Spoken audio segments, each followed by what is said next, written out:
Good morning साथीहरू। आज चाहिँ हामी छौँ नेपाले डाँडामा। अनि हामी आज किन यहाँ छौँ, कसरी छौँ भन्ने कुरो म तपाईँहरूलाई सबै कुरो जानकारी दिनेछु। सोल्टी यहाँ पानी खाँदै हुनुहुन्छ गलेर। हामी यहाँ वास्तवमा आज काम गर्दैछौँ। यहाँ भाइ बहिनीहरूले हामीलाई सघाइराख्नु भएको छ। हेलो बहिनी, के हो तिम्रो नाम, के हो? रश्मिका के थरी? कसले राखिदिएको तिम्रो नाम रश्मिका? आहा, कति राम्रो नाम रहेछ। अनि हामी आज छौँ यहाँ कफी खेती लगाउनलाई। यहाँ कफी रोप्दैछौँ। म तपाईँहरूलाई सबै कुरो जानकारी दिनेछु। कफी कसरी लगाइन्छ, कहिलेसम्म यसको उत्पादन हुन्छ, अनि कफीबाट कति आम्दानी हुन्छ, तपाईँहरूलाई सबै कुरा जानकारी दिन्छु म। अनि कफीको बिरुवा चाहिँ देख्न सक्नुहुन्छ, यस्तो दामी खालको हुन्छ है भाइ। यो बहिनी, यो पक्ड त। यो के को बोटो? कफी खाएको छ तिमीले? खाएको छ? कस्तो हुन्छ? मिठो हुन्छ? मिठो हुन्छ। भाइले खाएको छ कफी? खाएको छैन? ल, अब हाम्रो यो बारीमा फलेपछि भाइलाई 1 किलो कफी उपहार दिन्छौँ हामी, होइन? टक्कसँगले। हाम्रो यतापट्टि दाई हुनुहुन्छ। दाई, तपाईँको नाम के हो? रमेश कोइराला। तपाईँको घर यतै? मेरो घर यही नजिकै। तपाईँलाई थाहा छ यो कफीको बारेमा? कफीको बारेमा धेरै चाहिँ थाहा छैन, 2-4 कुरा। के थाहा छ भन्नु त? अब कफी भनेको चाहिँ अब यो अलिकति मैले नबुझेको कुरा चाहिँ बाँदरसँग हामीले जोगाउन सकिन्छ सकिँदैन भन्ने। बाँदर लाग्छ यहाँ? बाँदर एकदम दुःख धेर चाहिँ नेपाल डाँडामा लाग्छ भनिदिनु। दुःख दिन्छ है एकदमै। ए, यो भनेको तपाईँले यो आजसम्म यो कसैकोमा लगाएको देख्नु भएको छ? अलिअलि व्यावसायिक रूपमा चाहिँ छैन। अलिअलि यसो घरमा फलाएर खाउन त उत्पादन गरेर त्यसैलाई चाहिँ बनाएर आफैले खाने गरेको छ। तर यो व्यावसायिक रूपमा चाहिँ लगभग यो पहिलोचोटि नै होला यहाँ। हाम्रो सानो भाइ पनि आउनु भएको छ। हजुरको छोरा? हजुर। के हो बाबुको नाम चाहिँ? विशाल कोइराला। ए, हामी अझै डिटेल चाहिँ हाम्रो यो जुन खेतको मालिक हुनुहुन्छ, हाम्रो ज्वाइँसाप हुनुहुन्छ, सञ्जय नेउपाने, उहाँसँग हामी विस्तृत हामी बुझ्नेछौँ अझै रमाइलो तरिकाले। र हामीले यहाँ कसरी रोप्यौँ भनेर अहिले म तपाईँहरूलाई देखाउँछु, र यहाँ कति रोपाइ भयो अहिलेसम्म भनेर पनि देखाउँछु है। यो चाहिँ मेरै हातले यो रोपेको हो। देख्न सक्नुहुन्छ, म पनि एकदम असिन पसिन भएर हामीले रोपिरहेका छौँ। अहिलेसम्म लगभग 150वटा बिरुवा चाहिँ हामीले रोप्यौँ होला। अनि यसरी क्यारेटमा लिएर आएर चट्टसँगले हामीले रोप्यौँ। यहाँ यो कफी मात्रै छैन है, यो हाम्रो यो म्याकाडोनिया भन्छ अरे, मलाई त नाम थाहा थिएन, यहीँ आएपछि सुनेको। यो चाहिँ कटुस टाइपले फल्दो रहेछ, र कटुसभन्दा अलिकति उन्नत जात भन्छ क्या। र अहिले ज्वाइँले सबै कुरो जानकारी दिनुहुन्छ। कता हुनुहुन्छ ज्वाइँ? अलिकति बारी चाहिँ हाम्रो यस्तो खालको छ है, चट्टसँगले देख्न सक्नुहुन्छ। यो चाहिँ ज्वाइँको खेत। यहाँ लगभग 10-15 रोपनी छ। अनि हाम्रो यो रुद्राक्षे, बारीभरि रुद्राक्षे नै रुद्राक्षे, अनि कटुस र कफी। ल, यता हुनुहुन्छ ज्वाइँ पनि, एकदम रोप्दै हुनुहुन्छ। हेलो ज्वाइँ साहब, के छ हालखबर? ठिकै छ। ल, अब अलिकति यो हाम्रो भ्युवर्सहरूलाई जानकारी दिनु पर्यो होइन? ए हजुर। यो कफी तपाईँले लाउने आइडिया कहाँबाट पाउनुभयो? कसले तपाईँलाई उत्प्रेरणा दियो होइन? कसरी थाहा पाउनुभयो भन्ने कुरो चाहिँ भनिदिनु त सुरुमा। यो चाहिँ सबैभन्दा सुरुमा चाहिँ हाम्रो नगरपालिकाले, सरानन्द नगरपालिका, भोजपुरको यता उत्तरी बेल्टमा पर्ने सरानन्द नगरपालिकामा हाम्रो चाहिँ यो माटोहरू चेक जाँच गर्दाखेरि चाहिँ कफीको लागि सबैभन्दा उत्कृष्ट ठाउँ भनेर चाहिँ यसलाई त्यो के अरे माटो मेजर गरियो। हजुर। अनि माटो मेजर गरेपछि चाहिँ त्यसैको उत्प्रेरणाले मैले चाहिँ यो आफ्नो जग्गामा, हजुर, तपाईँको अब पुरानो बालीहरूभन्दा पनि अलिकति चाहिँ यो त नगदे बाली जस्तो पनि भयो होइन? अलिकति मलाई पनि मन पर्यो यो। तर यो सबै ठाउँमा हुँदैन नि त, यो त विशेष यसलाई माटो पनि सुहाउनु पर्यो, मौसम पनि सुहाउनु पर्यो होइन? यो त गर्मी मौसममा हुने चिज त होइन नि त। गर्मीमा यसको जातहरू हुन्छ भन्ने चाहिँ सुनेको छ होइन? ए, अब यसको यो अहिले हामीले रोपिराखेको चाहिँ योलाई चाहिँ यो हाम्रो मैले बिर्सेँ कुन जातको जाति बिर्सिए है ठिक छ कफीको पनि धेरै प्रजाति हुन्छ त्यो मध्ये यो एउटा भनौँ एउटा न भनौँ न एउटा जातको जुन हाम्रो एरियामा हुन सक्ने हजुर नेपालमा धेरै जस्तो एरोबिका एरोबिका याद आयो मलाई हजुर एरोबिका जातको हो यो र यो चाहिँ मैले धेरै होइन यो चाहिँ मेरो जम्मा 4 रोपनी जग्गामा रोपेको छु हजुर र यो चाहिँ यसलाई चाहिँ छहारी चाहिन्छ अलिक भन्ने सुनेको छु अब मेरो नि पहिलो यसलाई अनि छहारीको के व्यवस्था गरिएको छ त छहारीको लागि चाहिँ यसको साथसाथमा चाहिँ अरू म्याकाडोनिया अनि हाम्रोमा पाउने सदाबहार पाउने रुद्राक्षहरू चाहिँ यसका छहारीहरू र छहारी जति राम्रो भयो त्यति नै राम्रो चाहिँ यसले उत्पादन दिने भन्ने छ त्यो छहारी चाहिँ के को लागि अरे भने नि दाइ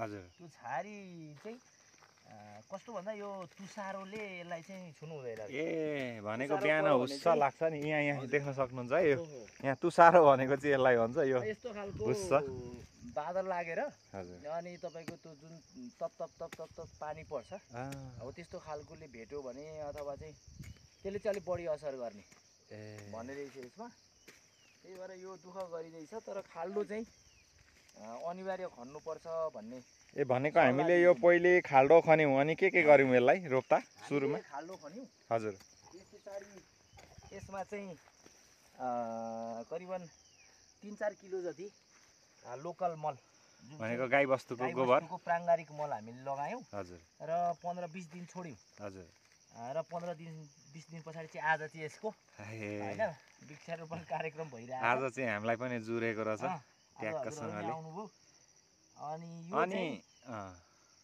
यो चाहिँ तपाईँको खाल्डो किन खन्नुपर्छ अरे भन्दाखेरि चाहिँ तपाईँको खाल्डो खनेर मल हालेर हामीले यसलाई रोप्यौँ भने चाहिँ एकदमै चाँडो उत्पादन दिने होइन यसले पाउने मलहरू पोषक तत्त्वहरू चाहिँ तलबाट पाउने र यसको मापदण्ड चाहिँ पुरा गरेका छैनौँ अलिक गर्न चाहिँ हामीले एरिया चेक जाँच गरेर कतिमा रोप्नुपर्ने भन्ने चाहिँ गरेका छैनौँ होइन अब हेरौँ कस्तो हुन्छ होइन हुन्छ अनि यो बिरुवा नगरपालिकाले हामीलाई फ्रीमा दियो कि पैसा तिर्नु पर्यो हामीलाई नगरपालिकाले चाहिँ 50% लगानी गरेर हामीले चाहिँ भनेको यो बिरुवा आउँदा पर बिरुवा एउटालाई कति पर्यो तपाईँहरूको पर बिरुवा एउटालाई चाहिँ 15 रुपियाँ पर्यो अनि प्लस चाहिँ भाडा गाडी भाडा दिङ्ला बजारबाट ल्यायो ए भनेको जहाँ बिरुवा छ त्यहीँबाट ल्याएर हातैले बोकेर ल्याउने ठाउँमा पर्यो भने त भाडा परेन भनेको 15 रुपियाँ चाहिँ बिरुवालाई तिर्यो 15 रुपियाँ बिरुवा भनेको मान्छे सिधै गएर किन्दाखेरि 30 रुपियाँ पर्यो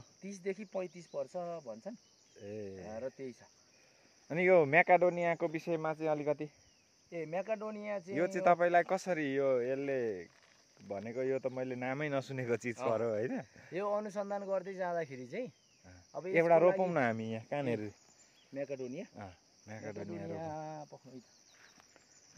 एउटा म्याकाडोनियाको बिरुवा पनि देखाउँ होइन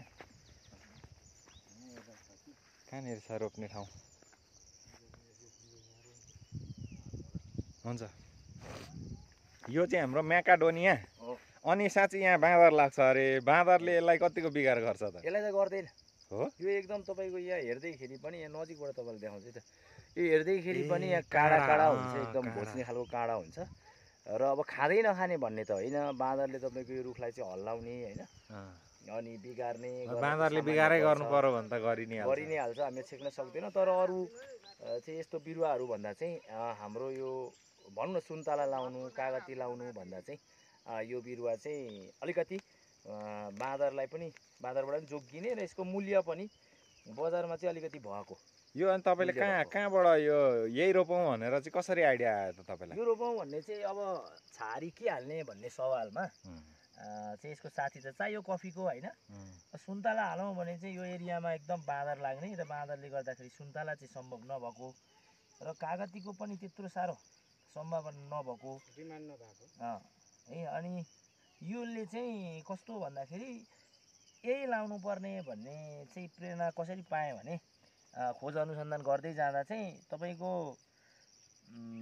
यो 12 मास हरियो हुने यसको चाहिँ विशेषता 12 मास भनेको अरू रुख जस्तो पत्ता सुकेर नझर्ने अनि त्यो भयो एउटा अर्को एउटा चाहिँ त्यत्रो ठुलो ठुलो रुख पनि नहुने ठिकैको हाम्रो एरियामा भन्दाखेरि चाहिँ हलुवा बेतको रुख जस्तो होइन अनि आरुहरूको रुख जस्तो भएर जाने र अलिकति टिप्नलाई पनि सहजै त्यत्रो गाह्रो चाहिँ नहुने भन्ने बुझेर मेन चाहिँ अब छहारीको रूपमा कफीलाई चाहिँ बाह्रै मास अलिकति हरियो होस् छेउमा भन्ने हिसाबले भनेको कफीको आइडिया तपाईँलाई पहिल्यै थियो हजुर यो पछि प्लस गर्नुभयो रिसर्च गर्दै जाँदा यसको सट्टामा अरू केही सोच्नु भएको थियो कि थिएन अरू चाहिँ धेरैवटा सोचियो यसको सट्टामा सुन्तला सोचियो अनि त्यस पछाडि एभोगाडो सोचियो तर एभोगाडो चाहिँ अलिकति तपाईँको मलजलको अलिक धेरै पुर्याउनु पर्ने हुन त यसलाई नै पुर्याउनु पर्छ तर एभोगाडो जति होइन यो कहाँबाट मगाउनु भयो बिरुवा यो चाहिँ काठमाडौँबाट हजुर काठमाडौँको साङ्गा भन्ने ठाउँबाट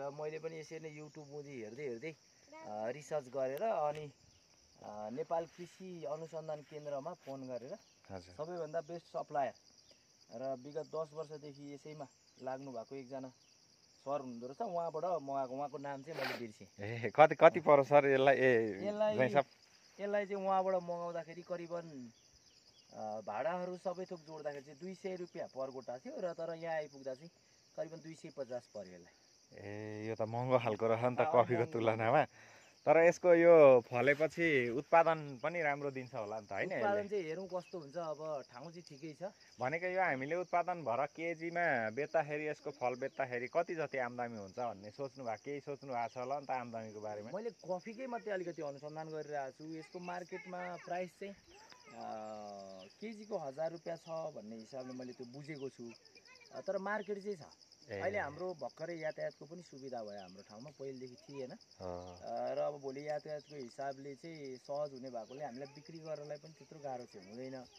लोकल मार्केटमै बेच्छु भन्दा नि पाइन्छ एभोगाडो जस्तो अहिले चाहिँ उत्पादन गर्दै लोकल मार्केटमै पनि बिक्री भइरहेछ र त्यसको बजार अलिक खच्केको हुनाले यो चाहिँ अन्तर्राष्ट्रिय बजार यो त तपाईँको अर्ग्यानिक चिज भयो होइन अनि तपाईँको पोसिलो कुरा भयो फलफुल भयो होइन यो त बिक्री नहुने भन्ने त चान्स कम हुन्छ अहिले मान्छेले यो गाउँघरमा यो खेती बाँझै राख्नुको सट्टा त यो गर्नु त धेरै राम्रो कुरो हो नि त मान्छेले खेती बाँझै राखेर विदेश गएर पैसा कमाएर लिएर आएर चामल किनेर खाइरहेछन् नि त अहिले अब यस्तो छ यो चाहिँ यहाँ अब मान्छे पनि सबै विदेश जाने अनि तपाईँको चाहिँ यो खेतबारी पनि अब आफैले पनि गर्नलाई अर्को व्यवसाय पनि गर्दैछु म त्यही भएर चाहिँ आफैले पनि यो चाहिँ गर्नलाई अलिक गाह्रो भएको प्लस चाहिँ अब तपाईँको धान खेती गर्दाखेरि पुरानो शैलीले गर्दाखेरि चाहिँ त्यसको लागत चाहिँ डबल ट्रिपल हुने भनेको हाम्रोतिर मुरीको हिसाब हुन्छ र एक मुरी उत्पादन गर्नलाई झन्डै 2000 लाग्ने 2000 मा बिक्री हुन्छ 2000 खर्चै हुन्छ त्यसले गर्दा त्यसको मूल्य चाहिँ जिरो हुने भएकोले गर्दा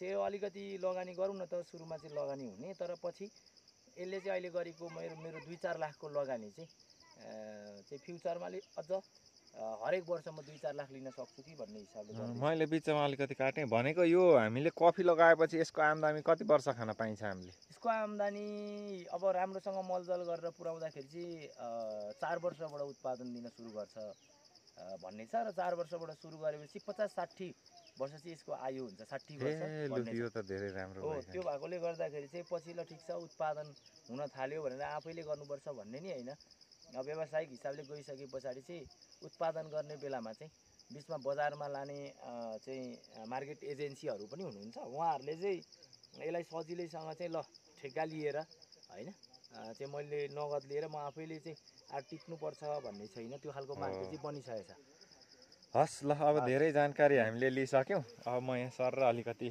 देखाउँछु यसरी हामीले घरमा थियो बिरुवा चाहिँ ढोकामा ट्याक्क लिएर आएँ बिरुवा चाहिँ एकदमै राम्रो खालको बिरुवा छ यो चाहिँ 1 महिना चाहिँ मैले घरमै स्टोर गरेँ र 1 महिनामा करिबन यतिको थियो होला ल्याउँदाखेरि करिबन यति चाहिँ रहेछ र यति चाहिँ यो घरमै मैले स्टोरेज गरेर यो चाहिँ बढाएको हो र अलिक खाल्डा चाहिँ अलिक ढिलो खनियो यस्तोटी अलिक बेला चाहिँ अलिक जेठतिर लाउँदा चाहिँ उत्तम हुने रहेछ र पनि ठिक छ अझै समय गइसकेको छैन होइन बिरुवा लाउनलाई त्यो हिसाबले गर्दा आज हामी चाहिँ यसमा छौँ हस् ल धेरै धेरै धन्यवाद है अनि यता सोल्टी सोल्टी म जिग्री पनि भ्याइ छ है सोल्टी खन्ने म रोप्ने ज्वाइँ र म रोप्ने उहाँ हाम्रो दाइ र अनि सोल्टी चाहिँ ट्याक्कसँगले खाल्टा खन्ने त्यहाँ खन्नु त कसरी खन्नु रहेछ देशका युवा शक्ति चाहिँ विदेश पलायन हुनुभन्दा यो केही उत्पादनमूलक अथवा व्यावसायिक हिसाबले केही गर्ने भन्ने हिसाबले चाहिँ हामीले यो उदाहरणीय पनि बनोस् भनेर एकदमै गरिरहेका छौँ होइन सबैले तपाईँहरूले पनि कहाँ कहाँबाट हेर्दै हुनुहुन्छ होइन, यसलाई मनन गरौँ। यसका युवा खाली जमिन खाली चाहिँ नराखौँ, खाली चाहिँ नराखौँ, केही न केही लगाउँ भन्ने उत्पादनमूलक केही न केही लगाएर बनोस् भनेर पनि हामीले यो देखाइरहेका छौँ सबैजनालाई। ल सबैजनालाई धेरै धेरै धन्यवाद है, यति बेलासम्म हेरेर साथ दिनुभयो। Thanks for watching. अनि सबैजनाले सब्सक्राइब गर्नु होला। ल बाई बाई। By by.